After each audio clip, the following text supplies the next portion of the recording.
ಆದ್ರೆ ಆ ಜಾತ್ರೆಗ ಒಂದು ಭಾಳ ವಿಶೇಷ. ಈಗ ಜಾತ್ರೆಗೆ ಬರ್ತಾರ, ಜಾತ್ರೆಗೆ ಬಂದವ್ರ ದೊಡ್ಡ ಸಮಸ್ಯೆ ಏನಂದ್ರೆ ಪಾದರಕ್ಷೆ ಸಮಸ್ಯೆ.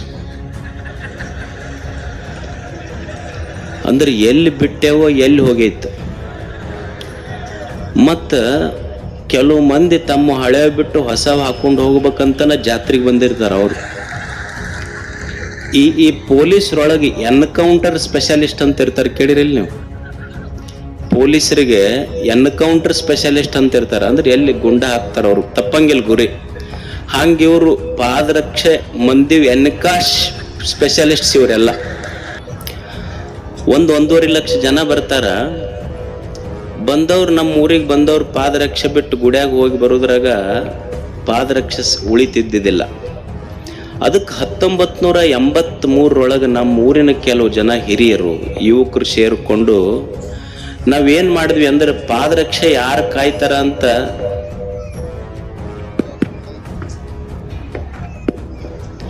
ಪಾದರಕ್ಷೆ ಯಾಕೋ ಆಗ್ತಾ ಇದೆ.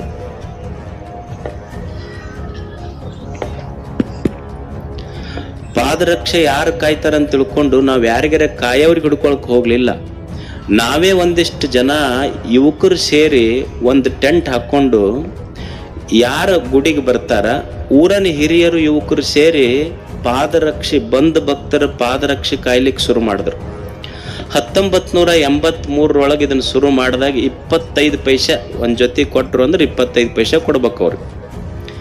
ಆ ವರ್ಷ 450 ರೂಪಾಯಿ ಇನ್ಕಮ್ ಆತಂತ ಒಂದು ದಿವ್ಸದ್ದು. ಇದನ್ನೇನು ಮಾಡ್ಬೇಕು ಅಂತ ಎಲ್ಲ ಹಿರಿಯರು ಯುವಕರು ಸೇರಿ ಅವರು 9-10 ಮಂದಿ ಡಿವೈಡ್ ಮಾಡಿಕೊಂಡು ಇದ್ರದ್ದು ಇಂಟ್ರೆಸ್ಟ್ ಮುಂದಿನ ವರ್ಷ ಕೊಡ್ಬೇಕಂದ್ರು 7,500 ರೂಪಾಯಿ ಆತಂತ ಮರು ವರ್ಷ. ಹಿಂಗೆ ವರ್ಷ ಬಂದಿದ್ದು 83ರಿಂದ ಇಲ್ಲಿವರೆಗೆ ಬೇರೆ ದುಡ್ಡಲ್ಲ, ಬಂದು ಮಂದಿ ಪಾದರಕ್ಷೆ ಊರ ಕಾಯ್ದ ದುಡ್ಡು 1,90,00,000 ರೂಪಾಯಿ ಮಾಡ್ಯಾರ ಅವರು. ಚಿಮ್ಮಡದ ಭಕ್ತರು ಅದ್ರಾಗ 30 ಲಕ್ಷ ರೂಪಾಯಿ ಊರಿಗೊಂದು ಮಹಾದ್ವಾರ ಕಟ್ಸ್ಯಾರ, ಇನ್ನೊಂದು 2-3 ಕಟ್ಟಡ ಕಟ್ಸ್ಯಾರಂತ. ಈಗ ಇನ್ನೂ 1,25,30 ಲಕ್ಷ ರೂಪಾಯಿ ಉಳ್ದೈತಿ. ಊರಿಗೊಂದು ಕಲ್ಯಾಣ ಮಂಟಪ ಮಾಡಬೇಕು ಅನ್ನುವ ಸಂಕಲ್ಪ ಅಲ್ಲಿ ಹಿರಿಯರ್ದು. ಯಾವುದು? ಪಾದರಕ್ಷೆ ಕಾಯ್ದು. ಒಂದು ಚಪ್ಪಾಳೆ ತಟ್ರಿ ಅವ್ರಿಗೆ.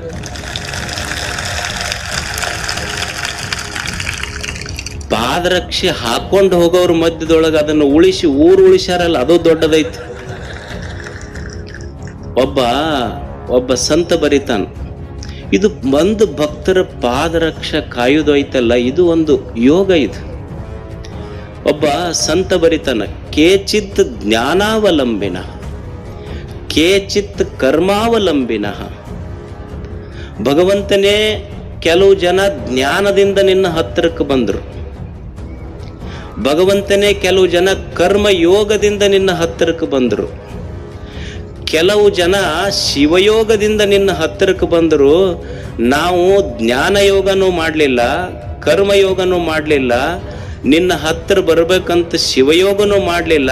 ಆದ್ರೆ ನಿನ್ನ ಹತ್ತಿರ ಬರುವ ಜನರ ಪಾದರಕ್ಷೆ ಕಾಯುವ ಸೇವಾಯೋಗ ಮಾಡದವರು ಅಂತ ಚಿಮ್ಮಡದ ಜನ. ವಯಂತು ಹರಿದಾಸಾನಾಂ ಪಾದರಕ್ಷಾವಲಂಬಿನ. ಕಟ್ಟಬೇಕು ಊರೊಂದು ಇಂಥದ್ದು. ನೋಡಿ ಎಷ್ಟು ನನಗೆ ಬಹಳ ಇನ್ಸ್ಪಿರೇಷನ್ ಅನ್ನಿಸ್ತು, ಸ್ಫೂರ್ತಿ ಅನ್ನಿಸ್ತು ನನಗೆ ವೈಯಕ್ತಿಕವಾಗಿ. ಹಳ್ಳಿಗಳಲ್ಲಿ ಇಂಥ ಒಂದು ಸಣ್ಣ ನೋಡಿ, ಒಂದು ಸಣ್ಣ ಐಡಿಯಾ. ನಾವು ಜಗತ್ತು ದುಡ್ಡ ಜಗತ್ತಾಳೋದಿಲ್ಲ, ಅಧಿಕಾರ ಜಗತ್ತಾಳೋದಿಲ್ಲ. Ideas rule the world. ವಿಚಾರಗಳ ಜಗತ್ತನ್ನು ಆಳ್ತವೆ ಅನ್ನೋದಕ್ಕೆ ಇದೊಂದು ಸಣ್ಣ ಐಡಿಯಾ ಇದೆ.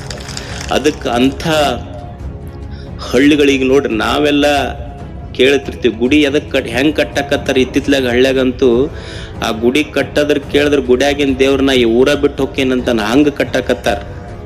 ಗೊತ್ತೈತಿಲ್ಲ ನಿಮ್ಗೆ ಹೆಂಗೆ ಕಟ್ತಾರ? ಹರಾಜು ಮಾಡ್ತಾರ. ಏನು ನಾವು ಹೇಳೋದು ಬೇಡ, ನಿಮ್ಗೆ ಗೊತ್ತಾಕೈತದ. ಮಾಹಿರದಿರದ್ರಾಗ ಏನೇನೋ ಹರಾಜು ಮಾಡಿ ಬಂದ ದುಡ್ಡಿನೊಳಗೆ ಏನು ಹರಾಜು ಮಾಡ್ತಾರ ಅನ್ನೋದು ನಿಮ್ಗೆ ಗೊತ್ತೈತಿ. ನನ್ನ ಬಾಯಿ ಬಿಡಿಸಿ ನಾಳೆ ಯೂಟ್ಯೂಬ್ನಾಗ ಅದನ್ನ ಪೇಸ್ಟು ಕಟ್ಟು ಇದನ್ನು ಮಾಡಿ ಗುಡಿ ಕಟ್ಟಿದ್ರೆ ನಾವೇನು ಮಾಡಕತ್ತೀವಿ ಅಂದ್ರೆ ಏನೇನೋ ಮಾಡಿ ಹರಾಜು ಮಾಡಿ ಗುಡಿ ಕಟ್ತೀವಿ ಖರೆ. ಆದ್ರೆ ಏನಾಗೈತಿ ಅಂದ್ರೆ ಗುಡ್ಯಾಗ ಕಲ್ಲಿನ ದೇವರು ಕೂಡಿಸಿ ಊರಾಗಿನ ಚಲೋ ಚಲೋ ಹುಡುಗರು ದೇವರೆಲ್ಲ ಹಾಳಾಗಕತ್ತಾವ. ಅದಕ್ಕೆ ಅದು ದೊಡ್ಡ ಗುಡಿ ಕಟ್ಟಬೇಕಂತಿಲ್ಲ. ನಮ್ಮ ಶ್ರಮದ ಬೆವರಿನಿಂದ ಒಂದು ಸಣ್ಣ ಗುಡಿ ಗುಡಿಸಲು ಹಾಕಿದ್ರು ಸಾಕು, ದೇವರು ಸಂತೋಷ ಪಡ್ತಾನೆ. ಅದಕ್ಕೆ ಏನೇನೋ ಹರಾಜು ಮಾಡಿ ಊರಾಗ ಗುಡಿ ಕಟ್ಟುವ ಅವಶ್ಯಕತೆ ಇಲ್ಲ. ನನಗೆ ಚಿಮ್ಮಡದ ಆ ಭಕ್ತರ ಈ ಕಾರ್ಯ ಎದಕ್ಕೆ ಇಷ್ಟ ಆಯಿತು ಅಂದ್ರೆ, ಊರು ಎಲ್ಲೋ ಬಂದವರು ಪಾದರಕ್ಷೆ ಕಾಯ್ದು ಆ ಊರಿನ ಅಭಿವೃದ್ಧಿ ಮಾಡಿದ್ರಲ್ಲ, ಇದು ಒಂದು ಹೊಸ ಯುಗ. ಇಂಥ ಕಾರ್ಯಗಳು ಹಳ್ಳಿಗಳಲ್ಲಿ ನಡೆದ್ರೆ ಹಳ್ಳಿಯ ಗೌರವ ಇದು.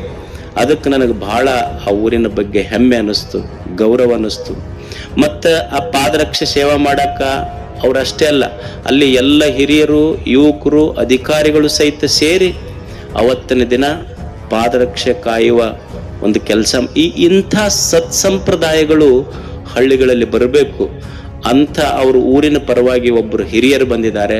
ಆ ಹಿರಿಯರಿಗೆ ಪರಮ ಪೂಜ್ಯ ಉಪ್ಪಿನಬೆಟ್ಟಗೆ ಹಿರಿಯ ಶ್ರೀಗಳು ಗೌರವ ಸಲ್ಲಿಸಬೇಕು, ಅವರಿಗೆ ಆಶೀರ್ವದಿಸಬೇಕು ಅಂತ ಕೇಳ್ತಾರೆ.